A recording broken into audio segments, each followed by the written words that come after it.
We have a very special guest alert because on today's show, we have the boys from Chargers Unleashed coming on, which is awesome because we have the great news that safety Elijah Molden has officially been re-signed.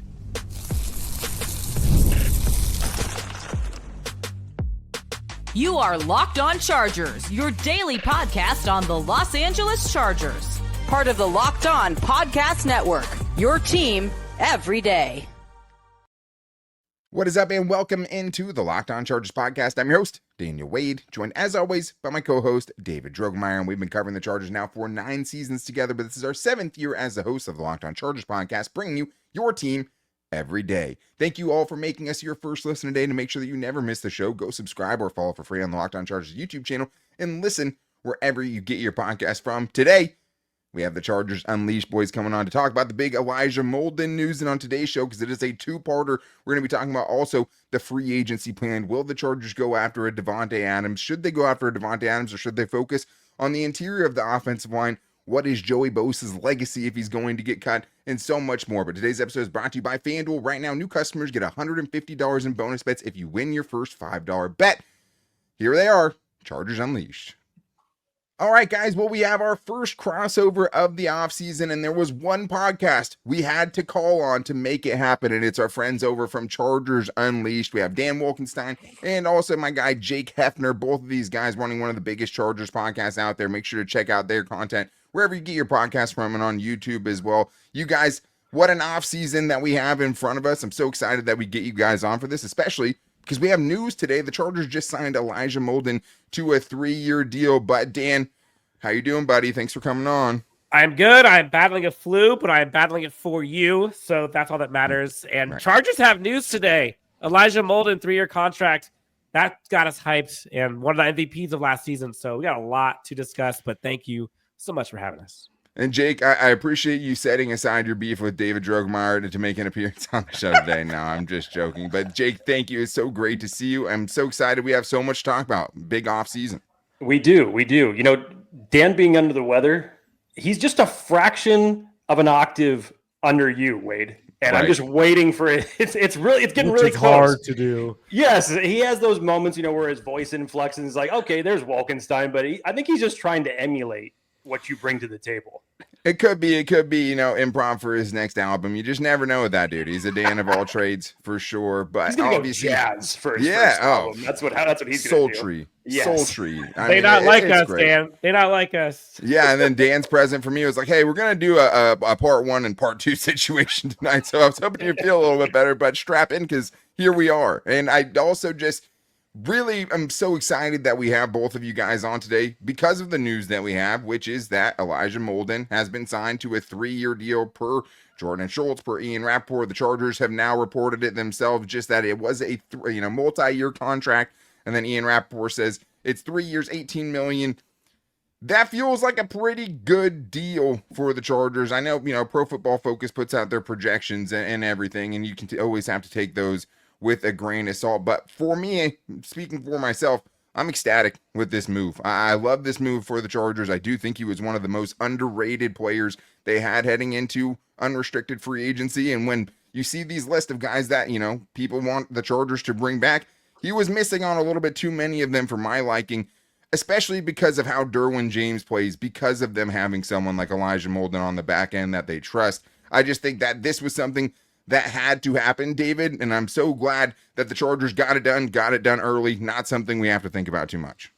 I can't remember the last time that the Chargers had a free safety, like a true free safety, that they felt so confident about that could handle the back part of the football field, that could be that last line of defense defender that was going to be able to run sideline to sideline, that had great instincts, that was able to take the football away. Those are all things that Elijah Molden did on his own, and then it's what he was able to allow Derwin James to do. As we all know, when Derwin James is close to the line of scrimmage, there is very few defenders in the National Football League that affect the game more than he does around the line of scrimmage. So the byproduct of having Elijah Molden is continuing to get the best parts of Derwin James, which is something all Charger fans, Dan Wolkenstein, should be very happy about. Look, I going through last season, I think my most exciting moment of the offseason of like transactions was when they got Elijah Molden. And that was after all the contracts, because that was something we hadn't seen. We hadn't seen the Chargers trade for someone like this. Yeah. Especially for what they got. I mean, was it a 7th round pick? 6th round pick? 2026 7th round pick. Yeah. It was crazy. And he was arguably the MVP of the secondary the entire season. And he was the glue guy. And so for them to get him back, he's well worth the contract and invaluable. And that was, you mentioned people that didn't have him on their list of guys to bring back this team. He was top 3 for me, easy. He was one of the must-haves. And the fact that they got it done this quickly, that's a good sign. I mean, they're both lucky that this happened today, because I'm going to ask them who the 3 guys are they want to bring back out of the Chargers upcoming free agents, and one of them was going to leave him off, and I was going to shred him, but it doesn't need to happen now, because it's 3 years, $18.75 million for Elijah Molden, $13.5 million guaranteed, which I think for a guy who is going to walk in and be a starter for you is a great deal. Very excited for this move, Jake, for all of those reasons. He is such a pivotal chess piece, and I think you can tell that Jesse Minter knows that he is really the straw on the back end that kind of stirred things for this defense. Yeah, we heard Jesse Minter talk and basically rave about him when he went down late in the season with his injury and how much of a crucial piece to his defense that he was. And so he knew he was going to be missed. And you got that sense after the season that the Chargers, from the coaching staff to all the way up to Joe Ortiz, knew that they wanted to bring him back. And as Wolkenstein was talking about, just the priorities in terms of the free agents that you were going to bring back, Elijah Molden was easily at the top of the list. As David was talking about, in terms of what he allows Derwin James to do in this secondary, get back to circa 2018 Derwin James. And it just offers more flexibility, as we heard Steve Klinkscale talk about in the offseason, how he's wanting all of his guys, whether it's safety or corner alike, to be versatile, to know how to play both positions. And especially with the season that the Chargers had last year with a lot of injuries in that secondary, having a player with the versatility that Elijah Molden brings to the game, it's just value everywhere in that secondary. So the Chargers scored in the front office for the trade that they were able to execute. It was a resurgence year for Elijah Molden, and what a road it's been to now him getting a 3-year deal, well deserved. Yeah, and it's so cool too because his dad played for the Chargers. I think the important part. Oh, go ahead. Sorry. Oh no, it's just a cool story. Like it's cool because his dad played here, and you could tell at the end of the season when they were talking to him in the exit interviews, he's like, I can't really give too much away. Like, I really, really hope I'm back here, but you just never know. There's always, you feel like the feeling from these players, I want to be back. I can't really hurt my leverage in this situation, but was a cool opportunity. And obviously, if you're him, why not want to stick around with Jesse Minter, who just really changed the entire outlook of your value? And also, you have a very expensive, safety. You have the most expensive safety in the league right now with Derwin James. And now you have a dude at a pretty reasonable price next to him for the next 3 seasons. But yeah, Dan, I mean, I think this was such an important move. It was. And you think about the importance of that position, right? Like you think back a couple years ago, Trent McDuffie at the slot position. You think about Cooper DeJean, Brian Branch, and then now same kind of thing. That Swiss Army knife. It's today's offenses. You have to have somebody like that, and to have someone like that locked up for you for the quote unquote long term 3 years, it's a pretty good deal for him. Like that's big. That's big, and that helps with the continuity of this team. That's one less piece that's a variable going into the draft and free agency. Oh, imagine 100%. How he feels too, right? Imagine how he feels being pretty much thrown away, cast away with the Tennessee Titans. Future 7th round comes pick, to the Chargers, goes from an organization and a team that wasn't doing anything, wasn't going anywhere, to a franchise that went to the playoffs in the very first year, has a head coach that everyone believes in, has a defense that just was one of the top defenses in the NFL. And now he gets to stick around and continue to build this thing with the Chargers. Yeah, and he's getting in on the ground floor of what Jesse Minter is building here. And I think when you find a situation like this that you're being maximized, and also, shout out to the Chargers who knew what no one else did. Give me all your former Tennessee Titans and I'll make it work. Bring me your Tierre Tarts. Bring me your Christian Fultons. Bring me your Bud Duprees or your Elijah Moldens, and I'll turn it into the number one. All better. I mean, if you weren't a Titan or a Raven last year, the Chargers basically didn't want you. But We have so much more to get into with the guys, including the total free agency plan for the Chargers if they'll try to make a big-time move and more on today's Locked On Chargers podcast. First, I need to tell you guys about FanDuel because when the game tips off, the NBA action is just getting started, and there's no better place to start than with FanDuel, America's #1 sportsbook. With FanDuel, you can place live bets throughout the game, so even if you miss the opening tip-off or want to bet on fourth quarter comebacks, you can stay in on the action. And if you're looking for a bigger payout, you can even combine your live bets into a same-game parlay. I love using FanDuel's live betting feature because every moment is so much more exciting, and for me, now that Four Nations is over, I'm back in on basketball, and specifically the Lakers. I think they're going to turn around with Luka, but I just love being able to kind of know the team well enough to where my bet before the game might be a little bit different than it is during the game. But right now, new FanDuel customers can get $150 in bonus bets if your first $5 bet wins. Just visit FanDuel.com to join today. That's FanDuel.com for your shot at $150 in bonus bets. Make every moment more with FanDuel, the official sports betting partner of the NBA.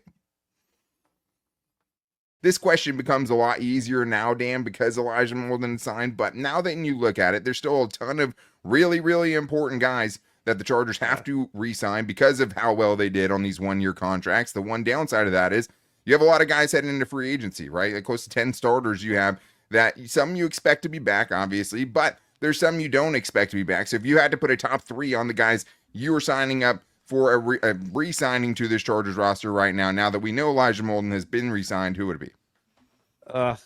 It's probably got to be J.K. Scott up there. No, Yeah, I don't right. know. I'm kidding. No, this is a tough one, and it might seem easy. And then you go down the list of how many names The guys are going to have to leave out, right? Yeah, so like you think about how important Stone Smart was to this team by the end of the season, and who else is left on this roster right now? He's a free agent. You look at guys like Denzel Perriman, who was absolutely crucial to that linebacking core, and you saw the impact he had. You look at guys like Marcus May, J.K. Dobbins. There's so many dudes that came out of this team and just produced. I mean, I don't know how you can't have J.K. Dobbins on that list. I feel like J.K. has to be there. So that's J.K. and Elijah, that's 2. And then who are you leaving off? Like, are you letting Khalil Mack go? Are you letting, I don't know, are you letting Troy Dye go? Put a Ford, Tyre Tart? Yeah, I mean, we can count. You don't have to count Elijah Molden as one. I think that the big 3 would be, I think if you ask most average Chargers fans, what they would say is Khalil Mack, Poona Ford, J.K. Dobbins. Is that the consensus? But I think to your point, you are leaving out some guys, right? Very important guys. Yeah, like Christian Fulton, Morgan Fox. These guys are important pick points to this team right now. And that's not to mention Tony Jefferson. There's so many dudes that contributed. And so it's easy as it sounds. And I would have put Elijah in my top 3 regardless. Right. Me too. But it seems like it would have been Elijah, JK, and probably Khalil Mack would have been my 3. Jake, would you say that's around the same? Or are you right there with that? I would, especially with Khalil. Everything's pointing to him returning to the Chargers, and with all of the talk recently about the Chargers possibly moving on from Joey Bosa, just given the contract situation, you need someone to pair with Thule. You can't just go into this offseason with your edge room looking as empty as that, because Bud Dupree's also a free agent. So what are you going to do? So Khalil Mack definitely has to be up there in the top. J.K. Dobbins has earned his next contract from coming back from the injuries that he has suffered over the last couple of years, and you saw how much better the Chargers running game was when he was in the lineup. And then for me, the next one I would go to is in the trenches in Poona Ford. I thought Poona Ford was spectacular this season. I think the possibility of bringing both Poona Ford and Tyre Tart back to this lineup, I think would be crucial as it relates to this defensive line. But 1, 2, 3, Mack, Dobbins, Ford. And Jake, real quick, Bud Dupree, 2-year contract. I know there are going to be people talking about it. He was one of the very, very few that actually signed a multi-year contract last offseason. So I don't blame it at all for thinking it was a 1 year. Well, and it's not long-term, right? Totally. It's not long-term. Like if you're going into this season with Thule, who you're hoping and you feel pretty positively about, can step into a bigger role and be successful for sure. But the only other guy you have on the roster is Bud Dupree. I like the Bud Dupree signing when it happened. He had a fine season, but that's not a pass rush like you just saw dominate the Eagle or the Chiefs in the Super Bowl, right? So like you now more than ever feel like you need to build that kind of dominant front, I think. And David, let's transition more into free agency, because I think for me, the biggest question is about a big weapon for Justin Herbert.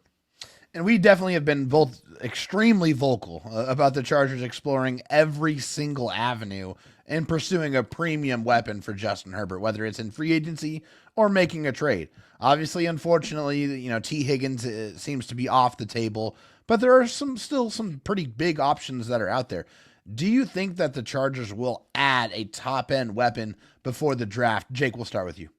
Yeah, I was really hoping for a scenario that would ultimately play out where if the Chargers were able to go get T. Higgins and then you draft Colston Loveland in the first round, that would have been something to pair with Ladd McConkey if that situation. It ain't over yet. It ain't over yet. It ain't over yet. No. So where do you go now that T. Higgins is off the board? People have talked about DK Metcalf in the past as far as the possible trade for him. What's going to happen with Devonte Adams? It all sounds like that he's going to ultimately be released now that Aaron Rodgers is not coming back to the New York Jets. You listen to those comments again from Joe Ortiz and Jim Harbaugh at the end of the season saying that they, quote unquote, failed Justin Herbert. They did not surround him with enough weapons. Now, we do know that in Jim Harbaugh's mind, weapons are also offensive linemen. So we have to keep that in mind. Yeah. But in terms of what you need offensively, it's hard to ignore when you look at man coverage grades for everybody except Ladd McConkey, that you need guys that can come out there and separate. I think you need to go out and, whether it's in free agency or the draft, you need to get another tight end to put Will Dissly back in his natural position as a blocker, what his bread and butter always has been. Very serviceable, and hey, stepped in great in certain spots when he needed to as a pass catcher. But you need something else for Justin Herbert that he hasn't had since the days of Hunter Henry. So it'll be interesting to see how this ultimately plays out, but another weapon on the outside, considering what you possibly are going to have in that locker room for the wide receiver core. I remember last year going into this season after Ladd McConkey was drafted, where everybody was saying on paper, the Chargers had the worst wide receiver core heading into the season. Yeah. You can't do that again. You have to get Justin Herbert more weapons on the outside. Well, and I think Devonte Adams is to me, that's where my attention has gone to now, because for a couple of reasons.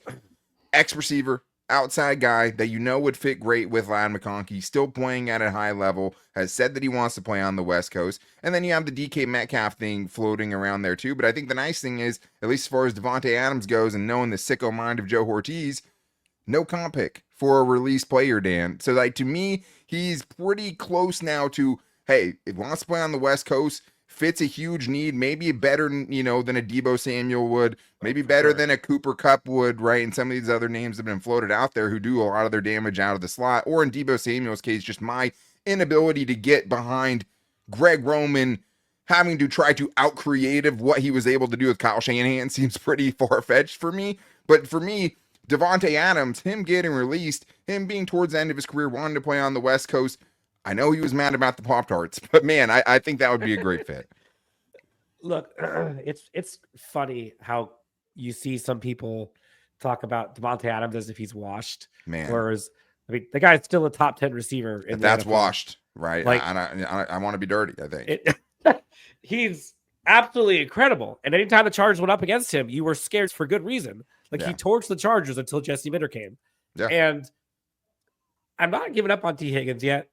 Because, we talk about the Chargers and their safety group, how much money is being spent with Alohi and with Derwin and with Elijah. They're about to spend $40 million plus on Jamar Chase. Then they're probably going to have to spend another $30 million plus for T. Higgins. And they got Trey Hendrickson, who they're going to have to pay. And they got the quarterback. So, not everyone's going to get paid. And if it was, again, this might be me wishful thinking, I'm not re-signing T. Higgins if I'm them. That's a lot of money for your receiving core when you got a stud quarterback. That's what you have a stud quarterback for. But the Chargers, they got money. You got $65 million plus 25 if they were to cut Joey Bosa. Plus they got another $7 million if they cut Trey Pipkins. Right. There's a bunch of other money they could get some other places too. Yeah, Devonte Adams, what would you even go for? I don't know. Is it 20, 25? I don't know. I don't know what that quote-unquote discount would be. But to get a Devonte Adams caliber talent, a known commodity, which in my opinion is more important. Yeah. You can't go into the season with question marks as who is going to be there to help Ladd. You can't have that question. And so, yes, Derwin James said it. Like, they have to have pass catchers. They just got to get guys that can catch the ball and catch the ball one-on-one. And right now, the only one that does that is Latin McConkey and Stone Smart, sort of. Yeah, exactly. And I think the other thing with Devonte Adams too, back shoulder demon, right? Like we saw Justin Herbert and Mike Williams thrive on those sideline throws. And I just feel like you have a guy on the outside, Devonte Adams, David, that you can trust out there. And it's going to be short term while you're already going to have Ladd McConkey on the cheap. If there was a time to kind of overspend for a guy like that on a short term basis, you kind of have the situation for it right now. And I think when you look at the weapons that you're going to get in free agency, there's not really much at tight end that's going to move the needle for you. Devonte Adams kind of surges up there with kind of Chris Godwin and, maybe somebody else at the top of the wide receiver depth chart in free agency. I just think that it makes too much sense to go do. And I just think it's very risky to go into the draft and have the draft be the sole place where you're looking for offensive weapon upgrades. I think you'd be doing yourself a disservice and be pigeonholing yourself if you don't upgrade the weapons and the personnel you have offensively before you get to draft day.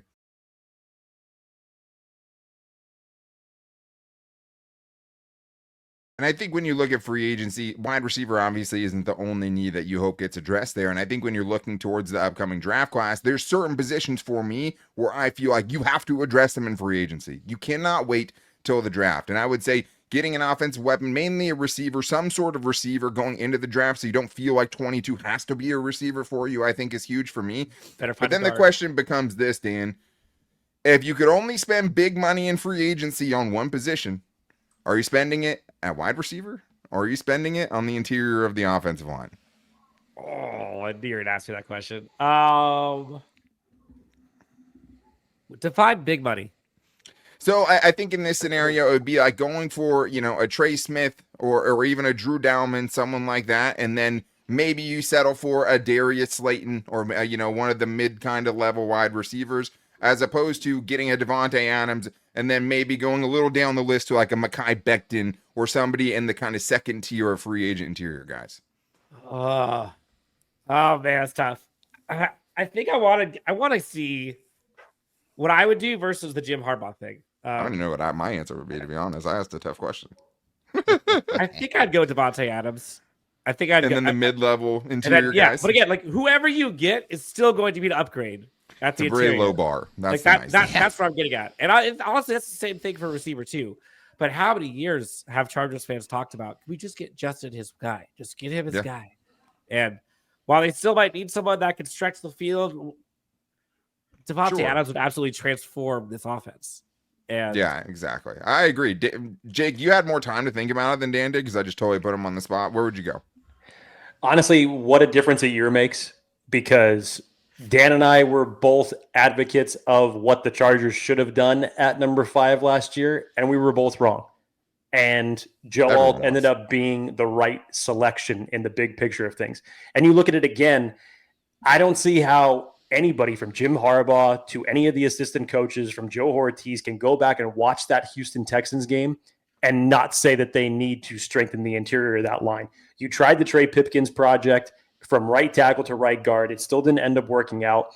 Bradley Bozeman did not have a good season. Zion Johnson, who I was really hoping was going to really step into his own, and especially the way that he came into training camp, did not end up panning out either. You have to strengthen this interior, this offensive line one way or another. So if it were me, you're going to get into a bidding war, obviously, with Trey Smith. It looks like Mekhi Becton is favored to go back to Philly because I think that they want to lock him up for a long-term deal. So it'll be interesting to see how it plays out. But one way or another, that's where I would start if it was me going into free agency.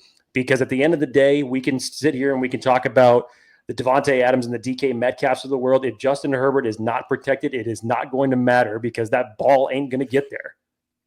Either way, both of those positions have to get addressed in free agency first. Not just free agency, but in free agency. Like this isn't one or the other. And just Correct. like you can't go into the draft needing both of those positions the way they need them right now. Not at all. But the people that say, "Oh, well, we were wrong because we thought Malik Neighbors was the answer," the Chargers would not have been correct with just Joe Alt if they hadn't gotten Ladd McConkey. They needed both. It wasn't an and/or. And so I don't think there's a wrong answer here. And the Chargers know that. And that's why having $100 million-ish in change to spend is huge. Good problem. They need to do it. Well, speaking of potentially having $100+ million to spend, we haven't really talked about any cuts yet, but at this point in the offseason, it feels very unlikely that Joey Bosa will be back with the Chargers in 2025 because there's just no way they can bring him back with a $36 million cap hit. If this ends up being it for Joey Bosa, what do you think his Chargers legacy is, Jake Hefner? It's a heavy one. God, I was not expecting the legacy part. We did not send them any questions before this. This is right, so we were glad wrong for the this. legacy Feet to the fire, baby. I'm It's sure a weird one. I'm sure a majority of Chargers fans could probably come up with their own title of the legacy if you're talking about that. But when you think about a guy who basically gave you nearly the better part of 10 years in terms of his career. I mean, when he was first drafted, him and Melvin Ingram were a great duo together. They 100%. Were. And for those first couple of years that he was able to come back, come in there and add a lot of juice to your edge room that you really had not had success from since the days of the Phillips and the Merrimans and having those type of players, he gave you some juice. And unfortunately, the injury bug just decided to stay with Joey Bosa for the better part of his career and his tenure thus far with the Chargers. And every time that we would hear him come in to say, I'm better than I was feeling at this point of the year, and then something else would happen that would keep him out for an elongated period of time. And I guess when you could say it in the big picture of things, there are some players that have these type of issues. It's not like it's something that's brand new or specifically happened to Joey Bosa. But for a guy of his caliber, you can't ignore that when he is healthy and when he's on, he's one of the best. Yeah. The unfortunate part is that he hasn't been healthy in a long period of time, and he's not the type of guy in terms of performance-wise that can really overcome the injury factors or play to that degree with injuries when he's out there on the field. So in terms of like the legacy direct question, I honestly would not even know how to answer that. You wish that things could have gone better for him in terms of what he could have given on the field. Yeah, it's unfortunate. It feels like his body betrayed him throughout his career. Like the guy had so many injuries, and I think some people mistook that for him not being dedicated to the game or him not it's so not that. Like he cares more than people realize. But if we're just looking at brass tacks of how much money that guy has made versus the production on the field, it hasn't lined up. That's why he took the pay cut last year. That's why he probably is going to take a pay cut this year if he were to stay. The only way he probably does stay is with the pay cut. So the legacy, I mean, he one of the best edge rushers of all time for this Chargers team, through and through. No doubt about it. Should he have been better if his body allowed him to be? Absolutely. Absolutely. I mean, go look at his brother. Look what he's doing. Like that's what Joey could do if he's healthy. Yeah. And the crazy thing is like most people wouldn't think of this. Joey Bosa is second in Chargers history in career sacks. That's what I'm saying, man. 72. And it's weird because it's almost like the pick itself wasn't a bust. He was as fully as good as you thought he was going to be, And I think what it comes down to is kind of in the way we think about quarterbacks. They never really got it right for him, right? And the timing never really, matched up to where the closest would have been in 2018, right? Where you have that game, you end up getting blown out by the Patriots, and he's saying to Tom Brady, like, hey, stop getting rid of the ball so quick back in the day, But like it never felt like he was ever healthy in the seasons that the Chargers had something going and could potentially do something, make a run in the playoffs. And to me, it just feels like it wasn't a bad draft pick, but it ends up being a bad contract just because of how it's gone since he signed that contract. So he'll probably be underrated. It sucks that really the most in recent memory, it was the sideline tirade he had in the Jacksonville Jaguars game in the playoffs. And unfortunately, that's going to be part of what his legacy is. But to me, similarly to a Jason Verrett, right? The talent was always there. And unfortunately, he just was never able to stay on the field. And I think that was the most unfortunate part of last season is he stayed on the field and he just wasn't the same dude. Well, I think he did. I think he did overcome some of that. I don't know. The pay cut brought away some of that. The pay cut took it away. I think he vindicated himself a bit in that playoff game. Like he came out ready to play. That defense looked good. Played well. Him and Mac both did. And they went through a ton of injuries that season. He stayed in it. When he wasn't healthy, right? Like he might have been out there. He might have been off the injury report some weeks, but like you could every time he got up from a pile, there was a face there was a slight gimp, right? There was something going on where you're like, man, this man's playing through it. He is not healthy. And I think he was out to prove a point last year that he could be out there for most of the games, and he did. But unfortunately, the cost was just him not being a player that can command $36 million next season at the end of the day. And unfortunately, as much as you wanted to see this kind of ride off into the sunset and have him have that season where they could do something last year and he stayed mostly healthy, it's going to come to an unceremonious end, it feels like right now. I mean, Chris Rim we had on the show, he seemed like, hey, don't write off Joey Bosa yet. I don't see it. I think I would, if you had to ask me right now, gun to the head moment kind of thing, is he going to be in San Francisco or LA next year? I don't know that I'm not saying San Francisco over the Chargers just because that's how kind of positive I feel at this point that he won't be back. I mean, it would have to be such an egregious pay cut. Well, I'll ask both of you guys though. Like, let's say they do a pay cut like they did last year, and let's say he's making, I don't know, 15 to 20 this year. Yeah. Is that digestible to you, or do you think it's just time? Does it come at the expense of Khalil Mack? No, they would keep both. Because now you're spending, assuming Khalil Mack's contract's going to be $20 million, right? Or somewhere around there. The PFF projection's $22.5 million average over 2 years. I don't know if that works for you, paying those two dudes $35 million. Obviously, in the short term, right? It makes much less need in the draft this year. You don't feel like you have to find a guy that can contribute for you this year, where even if you go in with Thule and Khalil Mack, it still feels pretty high up on the list of priorities. I don't know, man. I don't think it's feasible to pay both those guys close to $40 million. I mean, I guess both of them would be coming on at the same price that would have paid just Joey Bosa. But this is the hard thing about it, Dan. You're already paying Joey Bosa $11 million, right? If you cut him, you're already paying him $11 million. So whatever you sign him to in the offseason, you're just adding whatever that dead money is right on top of whatever contract. So that's the one problem I have with, hey, could they cut him and then re-sign him to a lesser deal? It's like you could, but at the same time, it's 11 plus million is where you start, because his contract hits 36 million and you save 25 million by releasing him. You're paying that $11 million either way. So you're going to pay them that $11 million and then add him to a $15 million contract. I wouldn't do it. Yeah, to me, for Joey, I think it's just always been flashes of brilliance, like flashes of incredible ability, but potential that was never fully realized. Like that's just fair. What it is to me. And just with his laundry list of injuries that he's had to suffer throughout his tenure with the Chargers, I just think at this point in time, his body, I just don't think it's at a point to where it's going to be able to get to the peak of that production at this point in his career. I just think that it's time to cut bait. And as much as, I have vigorously defended Joey Bosa on many, many occasions. Unfortunately, I feel like this is definitely the end of the partnership between Joey Bosa and the Chargers. Special thank you to the Chargers Unleashed, boys. I can't wait for you guys to hear part 2 next week. So to make sure you don't miss it, go subscribe or follow for free on the Locked On Chargers YouTube channel and listen wherever you get your podcast from, as well as finding us every day on our social media, on Twitter at Dan Talk Sports for me, and David at Dro Talk SD, as well as the show's page at Locked On LAC, on Instagram at Locked On Chargers, and our Locked On Chargers Facebook page. That was such a fun show, and it's just the beginning of the offseason full of guests, and we can't wait for you guys to be back here on Monday, because it is your team every day, 5 days a week. But until then, guys, take it easy and go Bolts.